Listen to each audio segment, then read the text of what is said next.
Olá, torcedor Coxa Branca. Estamos colocando no ar o 40º programa, quem diria, hein, Ricardo?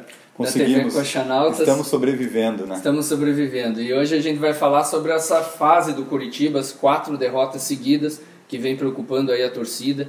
Vamos falar sobre o jogo do Foz, a derrota em casa. Vamos falar sobre a Copa do Brasil, o jogo que a gente tem com o Goiás, que é importantíssimo aí para a continuidade do ano do Curitiba. E hoje a gente tem aqui na mesa convidado o Glauco Gasparini, que foi blogueiro lá da Globo.com, do Globo Esporte, está aqui com a gente para falar sobre o Verdão. Segura aí que a gente já volta.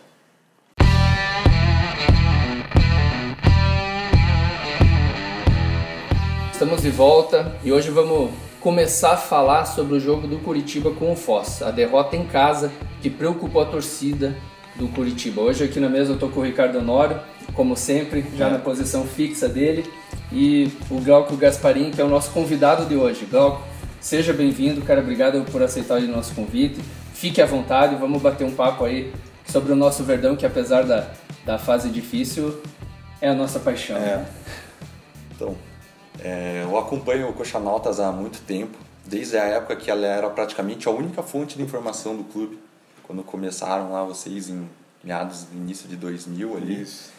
E praticamente a gente não tinha acesso a Globoesporte.com, ele não tinha um setor para... Não tinha também. Isso, não tinha rede social, eram os veículos impressos, que saía a notícia hoje, demorava um dia até você ficar sabendo. Isso. E principalmente na internet o Coxanautas. Então ele é uma referência para toda a minha geração que cresceu ali acessando a internet, é uma referência. E eu agradeço muito o convite. E falar do Curitiba, apesar da fase, a gente sempre gosta, né? É uma coisa que a gente debate naturalmente, então me sinto completamente confortável. Legal, seja bem-vindo, cara. Isso aí, vamos falar sobre o Foz então, Ricardo? Cara, o que ter a dizer depois de uma derrota, mais uma em casa? Eu vi gente... Já não temos mais chance de ir para a semifinal do segundo turno? Não, nenhuma chance, até porque o Paraná e o Cianorte estão com 7 pontos. O Curitiba, como só tem mais 2 partidas, não consegue mais chegar a Paraná e Cianorte. Mas esse eu acho que é o de menos. O paranaense realmente, bem ou mal, o Curitiba já está classificado para a final, né? Mas o jogo de ontem trouxe muita preocupação para o jogo de quarta-feira contra o Goiás. Apesar de que falam que é o time reserva, agora, você falar que ontem era o time reserva é meio complicado, porque ontem tinham jogadores que foram contratados para serem titulares. E o desempenho muito ruim, né? Então, assim, é muito preocupante a fase que o Curitiba se encontra. Esse jogo contra o Foz do Iguaçu mostrou um time, além de tudo, desorganizado em campo, apático, mas principalmente abatido, né? A torcida não perdoou ninguém ontem. A gente ouviu vaias assim que o Foz fez o primeiro gol. Então me preocupa muito a questão do abatimento, o clima. O clima para agora quarta-feira, né? Para o jogo contra o Goiás está muito complicado, né? A torcida não vai perdoar erro, a torcida não vai perdoar nada. A gente até fez um editorial no Coxanautas fazendo algumas cobranças à presidência do clube, mas também pedindo o apoio da torcida no jogo de quarta-feira. O jogo de quarta-feira, que a gente vai falar no segundo bloco, é muito importante. Então, mas infelizmente o próprio time do Curitiba criou um clima, uma atmosfera ruim para o jogo de quarta-feira. Eu não sei o que você teve no jogo, não sei o que você achou do jogo ontem, mas muito ruim, né? Não, o jogo em si foi um show de horror. Assim, a gente entende o planejamento, que era para utilizar o time titular e dar uma folga de uma semana até para se preparar, treinar, já que o time vinha de um desgaste de 8 jogos em 24 dias, é completamente aceitável e compreensível. Mas quando a gente olha o time reserva e a gente não consegue tirar um ali, que sirva para nenhum futuro, então a gente vai precisar. Um time não é composto só de 11 atletas, a gente precisa de 20. Principalmente no nosso principal objetivo do ano, que é o brasileiro, né? Isso. Então a gente fica até com muito receio quando a gente vê que a gente foi facilmente dominado e abatido em casa para 2 times que, assim, eles são times quase sem estrutura comparando com o Curitiba. São times semi-amadores, né? Sim. O Curitiba foi colocado na roda pelo Foz do Iguaçu. É só você ver o lance, acho que resume o jogo. Isso foi literalmente colocado no meio das canetas. Esse lance resume o que foi o jogo. Aliás, eu queria fazer aqui uma cobrança ao departamento de futebol do Curitiba. O responsável pela contratação do Alan Costa precisa dar explicações para a torcida. O presidente Samir tem que dar explicações para a torcida. Não é possível que um departamento de um clube profissional não tenha analisado a carreira desse jogador. É um jogador que não foi titular em clube nenhum, que antes de ser trazido todos já sabiam, pelo menos grande parte da torcida, que não iria crescer muito ao time, mas mesmo assim trouxeram, assim como vários outros. Não foi só ele, 4 ou 5 que trouxeram. Então, assim, o índice de erro nas contratações do Coritiba esse ano é um absurdo. Então, é muito maior que os outros anos. Sim, e o que foi passado para a torcida e que a gente cobra é um planejamento, a gente entende, ninguém aqui é contra um planejamento de longo prazo. Só que ele tem que ser respaldado pelo resultado no curto prazo. Isso que eu ia falar. A gente conhece o torcedor. Ninguém vai se sentir bem levando dois shows de bola em casa para 2 times sem nenhuma condição ali que a gente vê. E nem é tanto pelo resultado, mas pelo que a gente está vendo o time jogar. Se o time joga bem e perde, é diferente a análise. Infelizmente... Mas jogando o que está jogando... de nada adianta você ter um planejamento se dentro de campo o time não rende. O reflexo disso está nas arquibancadas. Ontem tinha 3 mil pagantes no Couto Pereira. Então a tendência, a torcida está cansada de sofrer, a torcida está cansada de erros em planejamento, de erros em contratações. Eu confesso aqui que eu acreditei muito e ainda acredito no presidente Samir. Acho ainda que é um cara que vai fazer uma boa gestão. Agora ele precisa rever o planejamento inicial, né? Nenhum clube vai ter sucesso total no primeiro ano usando praticamente um time inteiro da base.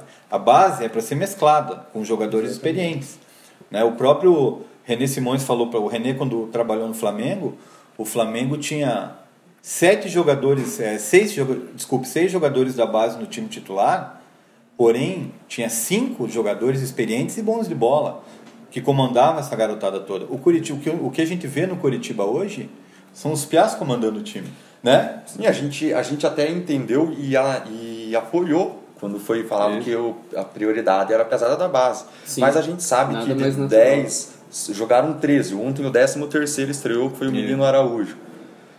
De 13, a gente tem ali 4, 5 que a gente sabe que vai dar um futuro ali no curto prazo até.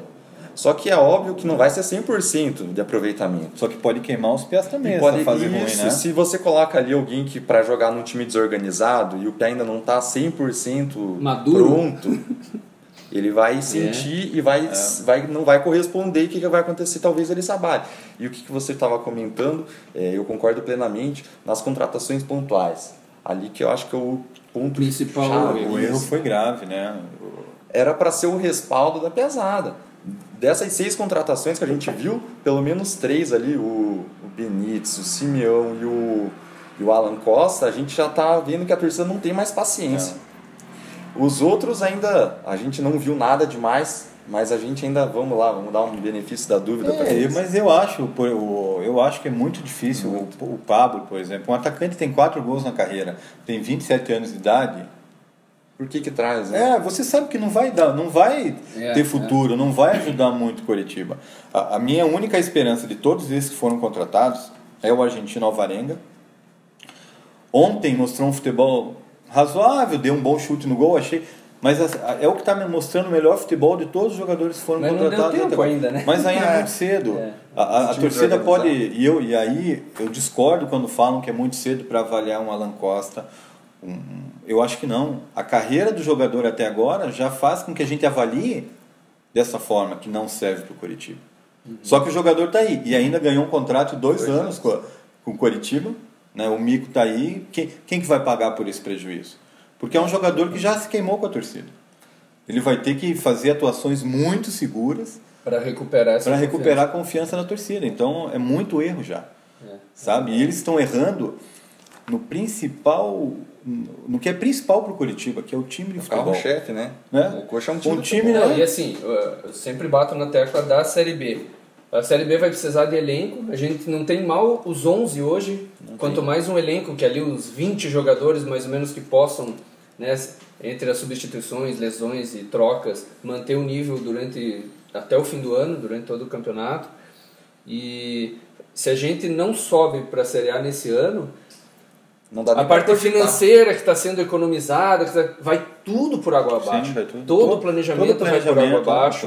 Então, a gente não pode correr risco A gente não pode correr isso. A gente já está tendo um pouco de sorte esse ano de ter ido para a final do Paranaense, que deu um alívio realmente, na minha opinião, assim, para esse segundo turno. Eu não estou nem aí mais para o segundo turno. Esses resultados não estão me afetando tanto, mas o quarta-feira a expectativa está meio baixa, assim, então o Coxa precisa surpreender para isso vai ter que contar com o apoio da torcida. Eu acho que a torcida nesse jogo vai ser muito importante. Mas Marcelo, o que tem, assim, o que embasa até a nossa preocupação com o Coritiba esse ano, se veja, o Coritiba fez 6 jogos dentro do Couto Pereira e tem 27% de aproveitamento só. Ele venceu uma só, que foi contra o Rio Branco, empatou 2 e perdeu 3. Fez só 5 gols em partidas contra times semi-amadores. Então só isso já mostra que a diretoria tem que rever o planejamento mesmo. Precisa contratar, precisa trazer novos jogadores, emprestar quem não está servindo. O Rui é um exemplo disso, está indo embora para o Sport. Parece que só falta Coritiba e Sport se acertarem, porque com o Rui já está tudo certo. Não deu certo aqui, vá ser feliz em outro lugar. Chance ele teve, né? Muita chance. O Rui teve chance. Mas a impressão que passa é que a camisa pesa para ele. Pesou. Porque não é possível. Em outros times ele consegue evoluir, consegue se destacar até. Agora veste a camisa, parece que pesa 1 tonelada, ele não consegue nem acertar domínio, fundamento básico. É complicado, ele que vai ser feliz, como você disse. Eu concordo. E a diretoria precisa arrumar clube para vários atletas. Alan Costa, Simeão, próprio Benítez, né? São pessoas, jogadores que chegaram agora, né? E a torcida já quer saída. Aliás, tem um comentário no site muito interessante, né, Marcelo? Eu separei aqui. Do Fábio. O Fábio comentou no site, considerou várias coisas, né? Ele falou primeiro dos jogadores que acham, mesma coisa que a gente está falando agora, empresta essa galera aí. Nessa lista dele eu ainda acho que o Galdesani e o Ian Sassi podem jogar um futebol melhor. Esses 2 jogadores eu acho que... Qualidade técnica eles têm, falta cabeça ali para... Que tem condições, o resto eu sugiro que o clube arrume um outro clube também para eles, né? É verdade. Sobre o Matheus Bueno, eu não concordo, eu acho que é muito cedo ainda. Ele ainda tem 1 ano de sub-20. É muito cedo para dizer que ele é um Dudu piorado. Ainda dá para amadurecer muito, dá para crescer. Assim, né? quem dá pra gente amenizar as críticas é o Piazada, que a gente não viu profissionalmente. Então Isso, quando o cara joga 1, 2, 3 partidas... Não dá pra queimar, não dá pra queimar. Agora, lógico, que nem o Honório falou, você pega ali a carreira do Alan Costa, do Simeão, você já tem um embasamento para falar, você já... Exatamente. O que nesse comentário do Fábio me chamou a atenção ali, o item 7. Eu não acredito. Alguém até falou que o Matheus Costa estava negociando com o Curitiba, isso aí não tem o menor fundamento. Eu acho que o Samir não ia cometer o mesmo erro 2 vezes, colocando no comando do clube um técnico inexperiente. Inexperiente por inexperiente, deixa o Sandro Forner mesmo. Conhece o clube, conhece a Piazada, pelo menos. Eu acho também, o Matheus sem fundamento nenhum é vindo do Matheus Costa. Agora, o 10 é triste, né? Ninguém mais respeita o Coritiba. Isso ficou evidente na entrevista do jogador do Foz no final do jogo, quando ele falou que eles vieram para ganhar o Coritiba. Quando que a gente viu um time do interior falar isso quando vinha jogar na capital? Exatamente. Então, eu até acho que isso é visível dentro de campo. A gente vê o abatimento dos jogadores. Nesses 6 jogos que o Coxa fez no Culto, ele só ganhou o que ele saiu na frente. Quando ele leva gol, acaba. No máximo a gente empatou um jogo no último minuto, lá no apagar das luzes. E o resto tudo desestruturado, o time perdido, psicologicamente abatido e não tem reação. A gente vê o time perdendo jogada fácil, sendo driblado facilmente. E o normal seria o time estar evoluindo, né? Já que iniciou um trabalho e vai ganhando entrosamento, não é isso que a gente vê. Você sabe o que é o normal para mim? Antes de falar sobre isso, essa questão do abatimento ficou evidente ontem na entrevista do Cadi também no final do jogo. No intervalo, quando ele falou que o clube se abate, depois o time se abate, depois de levar o gol. Mas o que eu não compreendo assim, é ver alguns meninos não correndo dentro de campo, sabe? Eles perdem a bola e voltam andando. O menino da base ele tem que dar o sangue, ele tem acho que tem que ser cobrado também. Eu vou falar de um jogador aí que para mim é tido como uma grande promessa, eu não vejo nada, que é o Evandro. É um jogador que não está correndo, não marca a saída. O que ele está fazendo hoje, eu via de não marcar a saída de bola, o que o Chicão fazia lá em 89, com quase 30 anos. O Chicão a gente pegava no pé que não marcava a saída de bola, mas o Chicão tinha 30. O Evandro tem o quê? 19, 20 anos e não marca a saída de bola do adversário. Então, assim, eu acho que também tem que se cobrar de alguns piás. E se não dá para deixar se acomodar, né? Sabe o que parece? O Alex até falou na entrevista aqui para vocês que tem alguns piás que eles não se deram conta que eles são no profissional. Eles ainda acham que eles são no sub-20, o técnico era do sub-20, a comissão técnica era tudo conhecido, o clima ali não tem, tinha ontem 3, 4 mil pessoas, não tem aquele clima ainda, tem gente que ainda não se deu conta da oportunidade, eu vou falar a palavra oportunidade. É isso mesmo. Exatamente. Eles não se deram conta. Quantos jovens a gente já viu no Curitiba que desperdiçaram a grande oportunidade que tiveram. Tinham 2 jogadores, acho que não deve ser da tua época, acho que nem era do Marcelo. Mas um era o Castorzinho e outro era o Dirceu. O Alex falou para mim uma vez que esses 2 jogadores eram mais bem dotados tecnicamente do que ele. 2 meias também. O Dirceu ainda jogou um pouquinho no time titular. O Castorzinho não era deu uma eterna nada. Promessa, né? É o que vai acontecer com esse Evandro, entendeu? É o que vai acontecer com o Thiago Lopes. São jogadores que não parecem... aproveitando parecem muito, assim, não se deram conta realmente como dizem na América Latina, é peito frio, né? Parece que eles entram como se fosse jogar ali um ar blasé, né? Aquela coisa ar blasé, eu tô desfilando dentro de campo. Então, assim, a situação é muito grave e outra, é humilhante você perder 2 jogos seguidos por 3 gols para 2 times. Me perdoem aí os torcedores de Maringá e de Foz, mas 2 times que não têm a mínima condição de... Você ainda perder, às vezes, um jogo fora é uma coisa. Agora, perder no Couto Pereira, no Campeonato Paranaense, do jeito que a gente está perdendo... E aquilo que eu falei agora há pouco, o problema disso tudo é que a piazada que vai jogar contra o Goiás vai entrar com uma pressão muito forte na cabeça. Eles não vão poder errar. Além de tentar reverter um placar, que o Curitiba precisa fazer 2 gols, uma vitória de 1 a 0 vai de 1 gol de diferença vai para pênaltis. Então tem que fazer 2 gols. Um erro, a torcida não vai perdoar. Então, assim, a pressão que o time vai entrar contra o Goiás é muito forte. Mas a gente fala mais de Goiás daqui a pouquinho, então. A gente fecha o primeiro bloco, daqui a pouco a gente volta.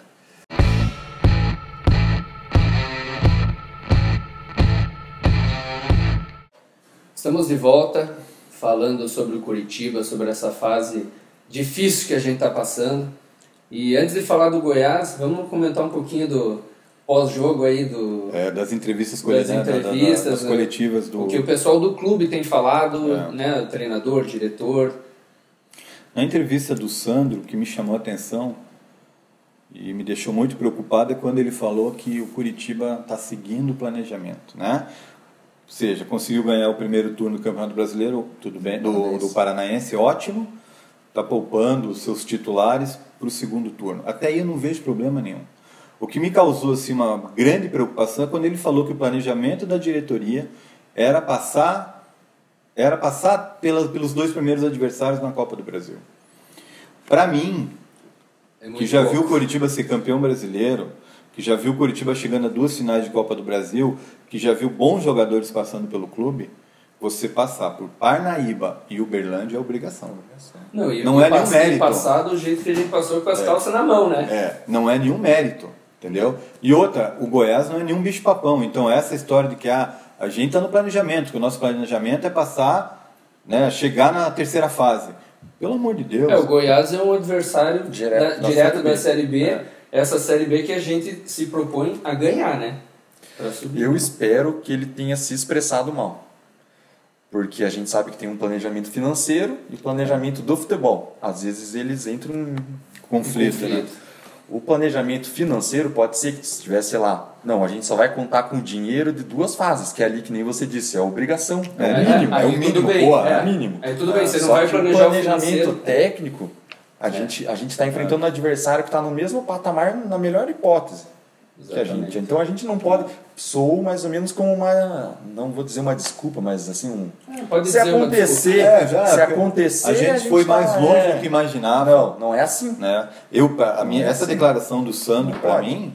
Não, isso é o fim. Mostra o quanto eles estão apequenando o Curitiba. Eles estão deixando o Curitiba pequeno. E a própria maneira do Sandro jogar está deixando isso cada vez mais claro. E se o problema... Porque daí, claro que vai cair tudo nas costas do Sandro. Ele que está comandando ali o time. Se ele acha que ele precisa de peças e tem deficiência do time, ele tem que exigir da diretoria? Ele faz parte do cargo do treinador exigir isso da diretoria? Eu até acho, o Samir já marcou, eu nunca vi isso acontecer, marcar com 4 dias de antecedência uma entrevista coletiva para depois do jogo. Eu até acho o seguinte, se o Curitiba não passar pelo Goiás, o que a gente acompanhando o time hoje é uma coisa que pode acontecer normalmente, Sim. Eu acho que o Sandro não resiste. Até dependendo da forma que o time for. Dependendo da forma, com certeza. Eu acho que o Sandro não resiste. E o Sandro não é o principal culpado. É bom falar. O elenco que deram para o Sandro é muito ruim. Agora, a gente também não sabe se o Sandro avalizou essas contratações. De repente ele avalizou, aí a culpa é dele também. Então, pelo que foi comentado na mídia e o que a gente sabe mais ou menos, houve um planejamento ali. Vamos lá, Sandro, você quer contar só com categoria de base? Não, preciso de ali 1 ou 2 peças. Só que vieram 2 peças que não ajudaram, que foi as 2 primeiras, o Benítez e o Simeone. O que aconteceu? A gente passou sem merecer pelo Parnaíba, que a gente sabe o nível, a gente viu o futebol deles. Sim. Ia ser uma das maiores vergonhas que a gente... Eu acho que é a maior vergonha da história do Curitiba. E assim, ali assustou. E ali o que aconteceu? Sabe quando você está meio desesperado, não tem de onde vir, você vai lá e se agarra em qualquer coisa? A gente foi no mercado na pior hora, quando todo mundo já tinha contratado, sem dinheiro, e trouxe o que tinha, o que algum empresário conversou, empurrou, fizeram ali, tinha uns 20 que foram oferecidos, trouxeram um de cada posição. Essa foi a impressão. Assim, que nem o Ricardo até comentou no início, eu também confio no planejamento. A gente vê no Samir uma pessoa, a gente já conversou com ele, a gente vê uma pessoa que tem boas intenções, é um torcedor doente que nem a gente, ele tem ali uma diretriz, não só ele, enfim, a diretoria inteira. Aqui a gente não torce para nenhum nome, seja de jogador ou de diretor. A gente a gente apoia quem estiver lá e a gente cobra quem estiver lá. Como a gente falou hoje no próprio editorial do Coxanautas, independente de quem está no comando do Curitiba. É o Curitiba. É o Curitiba que a gente tem uma camisa, a gente está ali apoiando e torcendo para que seja o melhor. Também. Então, ali bateu. E agora a gente está sem margem para errar. O Sandro tem um elenco que é insuficiente. A gente sabe que tem ali 5, 6, no máximo 7 para titular. No máximo, vamos ser bem honestos. E precisa de peça. E agora? Agora tem que trazer uns 5, 6 ferozes. Titulares cheguem para jogar, contribuir e não só contribuir. Fazer diferença. Porque são peças ofensivas. É o meia que a gente sempre pede. Jogando nesse esquema com 2 pontas. Os caras que fazem a diferença, que ganham 1 contra 1, que criam as jogadas. Mas você sabe que até nessa questão do Curitiba ter ido ao mercado depois do Parnaíba, para mim foi de forma errada pelo seguinte: é cada vez mais evidente que a nossa principal carência está na meia cancha. E o que os caras fazem? Trazem zagueiro que não precisava. Já tinham trazido o Alex Alves um pouco antes. E trazer gente que era pior que os pés da base. Então, assim, eles contrataram errado, trouxeram 2 atacantes, não, deixasse um atacante só, trouxesse só o Alvarenga, deixasse o Pablo, que a gente sabe também que não vai ajudar muito, e trouxesse um meia, mas não. Então, isso mostra que a impressão que a gente tem é que esse departamento de futebol do Curitiba está completamente perdido.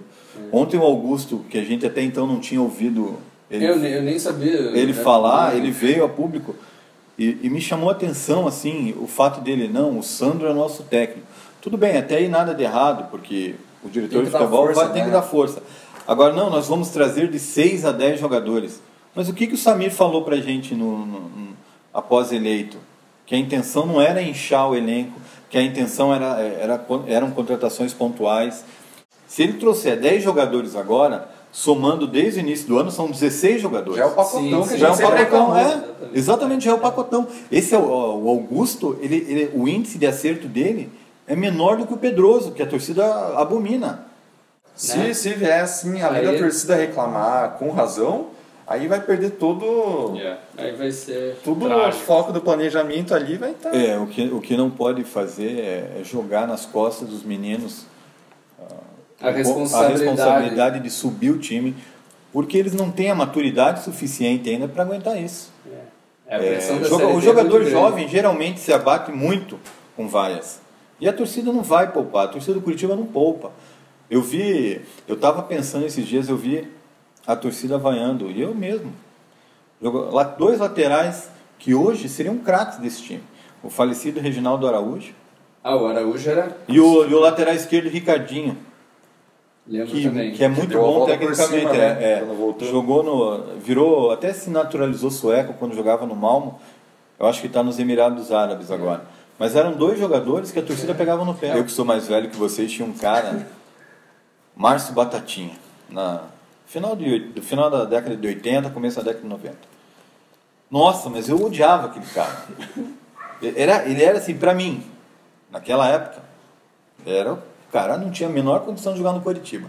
Tinha ele de um lado e o Mário Sérgio Feijão no lateral esquerdo. A gente pegava muito no pé desses 2 caras. Vocês podem ter certeza que eles eram muito superiores ao que a gente vê hoje no Coritiba. Sim, sim. Então a gente já se acostumou, entende? Então tá ficando muito complicado torcer para o Coritiba, né? Vocês, quem pegou a década de 70, que foi a década de ouro... Essa eu não peguei, cara. Apesar da barba branca... Mas assim, se a gente conversar com alguém que pegou a década de 70, a gente não entende. Eu, em 1988, eu vi o Coritiba fazer um grande jogo contra um Flamengo de Zico. Exatamente. Então, se um Flamengo de Zico viesse jogar no Alto da Glória hoje, ele goleava o Coritiba 9 sem a fazer 0, esforço. Você imagina esse Curitiba do Campeonato Paranaense no Campeonato Brasileiro da Série A? Não teria nem condição. Não tem. Mas assim, a gente tem que pegar a nossa... A gente tá numa realidade horrível. Sim. Não foi agora. A gente vem ali, nos últimos... Desde esses times da década de 80, a gente só sofre. Sim. Quem pegou com alguns lampejos. Foi lampejo, 98... 2003, 99, tinha um time bom, 2003, o Tcheco, 98 brasileiro, 99 campeão paranaense, mas daí no brasileiro já foi mal. 2003, que foi, eu acho que o melhor time que a gente teve. Do Bonamiro, revelou um monte de gente. O Marcel, o Adriano voando. Isso, o time Miranda saiu. Miranda surgiu em 2004. 2004, é verdade. Apesar de a gente não ter ido bem na Libertadores, o time foi montado, tinha bons jogadores. Ali em 2011 a gente teve um time que empolgou. Assim, no brasileiro ele até fora de casa deixou a desejar, mas empolgou a torcida pelo menos. Não, aquele time fantástico. Só que foram ali exceções. E de 2011 2012 pra cá teve E agora é só ladeira abaixo. O que me decepciona nesse começo de ano do Coritiba é que eu achei realmente que seria diferente. Eu achei que as contratações seriam feitas com maior embasamento. E não é o que a gente está vendo. A gente está vendo mais do mesmo. Esse jogo com o Goiás provavelmente vai ser um divisor de águas aí, porque vai, com certeza. A classificação contra o Goiás não vai iludir ninguém mais, acho que principalmente dentro do clube. Eu acho que nem o primeiro turno conquistado. Mas eu acho que vai dar um alívio para torcida. Agora, uma desclassificação a casa cai. Aí a pressão vai ser independente da forma como ela seja. E vamos falar do time contra o Goiás. O que você acha? Quem acha que o Sandro vai manter aquele esquema do 4-2-3, 4-1-4-1, 4-1-4-1. É uma variação do 4-3-3, né? Exatamente. Então, eu acredito que ele vai manter, porque eu achei que ele ia mudar talvez contra o Paraná. Você acha que o Ian, com o gol de ontem, não ganha vaga no time? Assim, o Ian a gente sabe que ele tem qualidade técnica. Todo mundo sabe.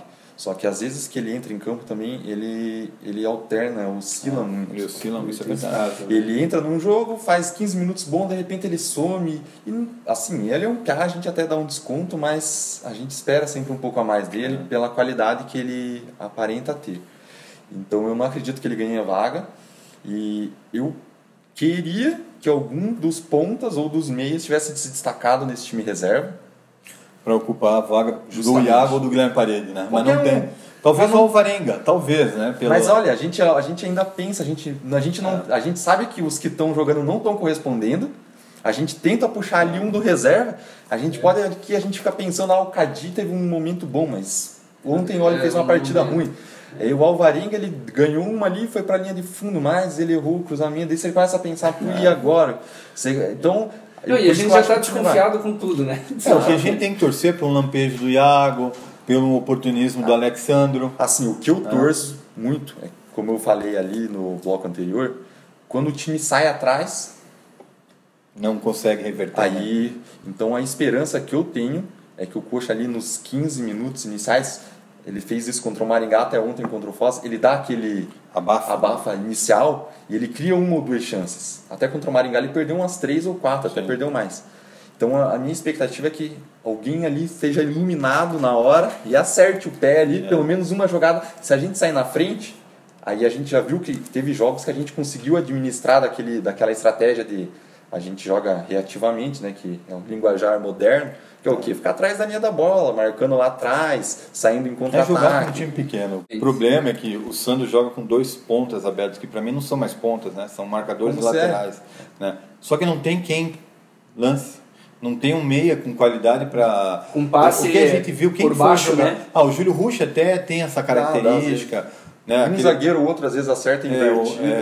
Passa por baixo, a gente não tem aquele cerebral que coloca o cara na cara do gol e entra no diagonal. Ali. E sabe o que é o problema? Como você disse, os nossos pontas, na verdade, eles são extremos, talvez. Eles fazem mais a dobra da marcação dos laterais. É isso. Exatamente. Quando eles ficam lá atrás, eles têm que andar 60, 70 metros Chega cansado. para chegar no gol. Chega lá, quem acerta um cruzamento Se depois eles quando eles estão com força total, a gente já fica desconfiado que talvez eles... Isso aí.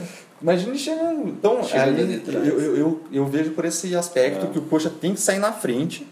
Se a gente quiser alguma coisa...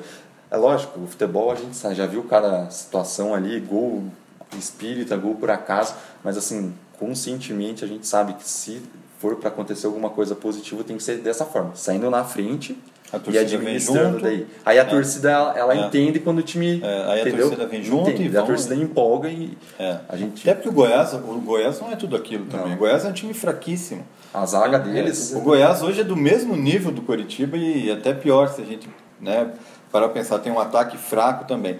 Eu gostaria que o Sandro Foner colocasse o Ian de início, até para que o time tenha mais posse de bola na minha talvez no lugar do Thiago Lopes ou do Guilherme Parede. Eu ainda acredito mais no Iago do que no Guilherme Parede. Acho que o Iago, se o Sandro deixar ele jogar com liberdade na principal característica dele, que é cortar para dentro e chutar de perna direita, eu acho que o Coritiba pode tem mais condições do que se entrar com esse esquema que o Santos está entrando, com o Guilherme Parede aberto de um lado, o Iago aberto do outro, apesar de que é um esquema que eu gosto, mas desde que os pontas atuem como pontas, como antigamente, não um marcador de lateral. Para mim hoje os pontas são...